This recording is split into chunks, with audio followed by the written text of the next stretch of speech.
Stephen Fenech from Tech Guide with you once again, and today we're taking a look at the Google Pixel 6 and the Pixel 6 Pro. Now these, I think, are the best phones Google has produced. Okay, let's take a closer look at the design, and you've got the Google Pixel 6, the Pixel 6 Pro. Google Pixel 6 has a 6.4 inch display, and if you want to move up to the 6.7 inch display, then you'll need the Pixel 6 Pro. The Pixel 6 Pro does have all the bells and whistles. This is the phone that if you do want all the features, refresh rate, best camera, all of that, then the Pixel 6 Pro is definitely the way to go. But if you want something maybe smaller and maybe you're happy not having all those features, then the Pixel 6 would be a good device to grab as well. Both of them are powered by Android's very own Tensor processor. So that's their chip, their system on a chip, that I think with these phones in particular, I think what they're doing an Apple. So Apple make their own hardware, make their own software, and make their own processors. So that's exactly what Google has done with the Pixel 6 and the Pixel 6 Pro. But let's have a closer look at the designs again. So you'll notice there's a two-tone finish to the phone. So there's the nice glossy finish, but slight tone difference here. You may not be able to see that very well with this particular color, but it is lighter below the camera bump. With the Pixel 6, you probably see that it's a bit more pronounced. So the much lighter color above the bump and a much darker color, still glossy, underneath the bump. Speaking of the bump, it is fairly prominent. You'll see here it does extend a few millimeters above the back panel there. The Pixel 6 has a 2-lens camera system, goes across the full width of the phone there, and also the Pixel 6 Pro, same deal, goes across the width, still pretty decent bump there. But this has a triple camera system. We'll talk about the cameras in more detail a little bit later. But in terms of look, the Pixel 6 Pro does have a slightly more premium look. It does have that glossy aluminium frame going around the whole device. The Pixel 6 is smaller, but it does have a matte finish. You'll see here it does have a slightly duller look, but similar to what Apple offered with their iPhone 13 and the 13 Pro. Same thing here with the Pixel 6 has that matte finish, and the Pixel 6 Pro does have the glossier, shinier aluminium finish around the outside as well. Both of these devices too are running Android 12. Now Android 12 does have a slightly new look and feel. It does have it does make it a bit more easier to customize as well. So various colors, and you've got different widgets to choose from. So there are more options to customize. So there's a full list of things you can do here with Android 12 as well. It does give you the notification drawer, does give you a nicer overview of what's going on with the phone. You can see a lot more easily what content you're watching, movie content you're viewing, whatever videos, all of that stuff is available like a top-down view you get on the phone right there. So Android 12 is, I think, it's the first phone to have Android 12. It's Google's own software, and naturally they wanted to debut it on their own devices.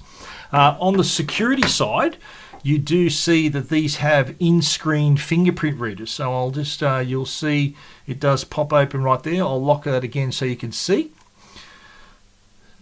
So it's in screen, and then boom, it does unlock. I'll do the same thing with the Pro, so you can tell that both is working fine. So I've programmed my finger as well as being to be able to unlock it, as well as my thumb, just to show you there. So we can unlock with my thumb as well. Boom. So yeah, Android 12 on both. Now let's take a look at the displays here. 6.7 inches. 6.4 inches on the Pixel 6. Now, I mentioned earlier that the Pixel 6 Pro has all the bells and whistles.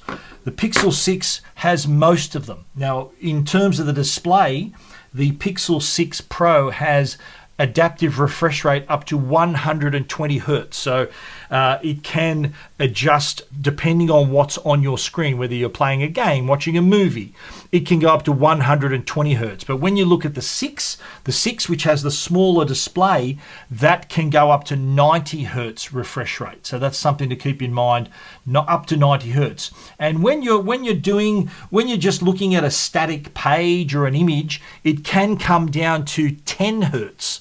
And that's really important, because rather than giving you the top refresh rate all the time, the problem with that, it's going to run your battery down. Battery performance, we'll talk about later, is excellent with these phones, but having that adaptive refresh rate means that depending on what you're doing, the battery you'll get that added refresh rate. But if you're just looking at a web page, an image, something static, it will bring you down to up to 10 hertz as well. So that way saves your battery. So yeah, if you do want the 120 hertz, that's the Pixel 6 Pro. If you're happy with 90, it's okay. And you know what? It's very hard. It is very hard to notice the difference between the two. You need to have a pretty trained eye to notice the difference, but you will see over time, you'll notice it when it's not there. So if you're scrolling, if you're watching movies, you're moving page to page, you will notice that added refresh rate. It's when it's taken away from you that things seem a little bit more jarring, especially if you're looking at the 120 hertz refresh rate on the Pixel 6 Pro. So 120 hertz refresh rate there, does a great job. Up to 90 hertz with the Pixel 6. Now, I said earlier, both of these devices are powered by Google's very own Tensor system on a chip. So that's a processor that can make a lot of things possible. And like Apple, own hardware, own software, and their own silicon as well. Now, what that does, it makes possible all this computational possibilities, machine learning, artificial intelligence, to power some of the features that I'm about to show you. So it's really important that Google has done that. They say this process was made specifically for this device, and you can really see how snappy the performance is. Apps open and close really quickly. You're moving from page to page, opening and closing apps. Anything you're doing, it is a very snappy performance all the way. So it is good news. And Google's saying that the Tensor chip is actually up to 80% faster than the Pixel 5. So for anyone who's coming from the Pixel 5, you're going to need a seatbelt because it is much faster. That is a tremendous performance improvement when it comes to that chip. So the Pixel 6 Pro and the Pixel 6, by the way, they both have the same Tensor chip as well. So great news all around. But you know what? One of our favorite features we've always looked for on a Pixel 6 phone is the camera system. And I've got to say, we are not disappointed. The cameras on the Pixel 6 and the Pixel 6 Pro are excellent, as we expected. So really lived up to our expectations. Now, in terms of the Pixel 6, you have a 2-camera system. So you've got a 50 megapixel main camera and a 12 megapixel ultra wide camera. So 2 cameras on the Pixel 6. Moving up to the Pixel 6 Pro, and then suddenly you're looking at 3 cameras, and we're talking about the 50 megapixel, the 12 megapixel ultra wide, and the 40 megapixel telephoto, which can provide up to 4 times optical zoom. I don't know if you can see very well there, but that lens right there, that's actually a periscope lens that enables that optical zoom. So really excellent. That the getting closer to your subject is possible using optical zoom. Now, plenty of features on this device that are powered, as I mentioned, by the Tensor chip that makes a lot of that stuff possible. One of those features on the camera is Magic Erase. Now, before I show you that, I'll just tell you the video quality, image quality is excellent on these devices. But there are these great features that help with your editing, sharing. It does really make a good camera even better. So we're going to take a look at the Magic Erase feature. Now, here's the photo. This is a photo of my front yard. Now, I want to get rid of the bins in the front yard. So we're going to hit Edit, and we're going to go over to Tools, and Magic Eraser is one of those options. Now it's firing up, and now you'll notice in the top of the photo, the power lines have been highlighted. So it is highlighted these suggestions to improve the photo, and if I hit erase all, boom, those power lines are gone. No more. I'll go back. Let's go back and restore that. So there it is there. And it's suggesting, I didn't do anything, it's suggested to get rid of those. And let's take their advice. Boom, they're gone. And you take a look at the photo, no more power lines, and all the clouds are all perfect behind it. So if we want to take that even further, let's get rid of these bins. So what I do is I circle the area that I want to enhance, that I want to erase. And after a few seconds, you'll see that it's gone. But you know what? It's left some remnants there. So I think that's a shadow. So let's circle that as well. And boom, gone. Now, not the best, but it's still not a bad attempt at clearing those unwanted objects. And of course, it does depend on the size of the object, the shape of the object, where it's placed. That determines how well it can erase it. You saw from the power lines, it erased that seamlessly. But those other larger objects in the photo were a little bit harder. Let's take another look at that. So I've restored that. I'm going to have another attempt at this. So I'm going to go circle the entire area here. So it knows that even the shadows have to go. Actually, the shadows stayed. So let's go here again. And boom. Not bad. That isn't a bad attempt. And this is what it looked like before. And again. So I think that's impressive. It, as I said, works better when there's small objects and a clearer background.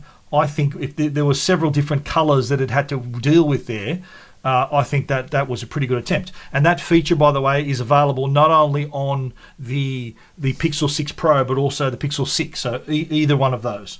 Now, if you're looking at video, the Pixel 6 and Pixel 6 Pro can shoot video at up to 4K at 60 frames per second. So we've chosen video. Let's have a look here. We can now see we can shoot in HD, full HD at 30 frames per second, or we want to go to 4K. So it's already moved up to high resolution, ultra high resolution, and we want to go 60 frames per second. It's as easy as that. And then now when we're shooting video, it will shoot at 4K at up to 60 frames per second. We can go down to 30 frames per second if we want, but that's 60 frames per second is what we can get up to. And by the way, it'll shoot that 4K at 60 frames per second on both the Pixel 6 and the Pixel 6 Pro. Now, I know that there are some features only available on the Pixel 6 Pro, but the Pixel 6 and the Pixel 6 Pro on the video front can both shoot the same quality. Now, let's talk about 5G. Now, the Pixel 6 and the Pixel 6 Pro are both 5G compatible, but the Pixel 6 Pro is actually compatible with both flavors of 5G here in Australia. We've got sub-6, which is the majority of the 5G networks here in Australia, and millimeter wave, which is in pockets of the 5G networks. So with the Pixel 6 Pro, it's actually the first smartphone in Australia to offer both millimeter wave and sub-6 compatibility. Not even the iPhone offered that compatibility. Here in Australia, the iPhone is only sub-6 compatible. It works on 5G because most of our network is sub-6. But I know there are countries around the world where millimeter wave is more prominent, and I know that the iPhone 13, for example, does include millimeter wave in those other countries. But here in Australia, the Pixel 6 Pro is the first smartphone to have both millimeter wave and sub-6. As a matter of fact, Telstra, one of Australia's biggest telcos, achieved a speed of 3.6 gigabits per second using the Pixel 6 Pro. Now, it was in the Sydney CBD where millimeter wave cells are active.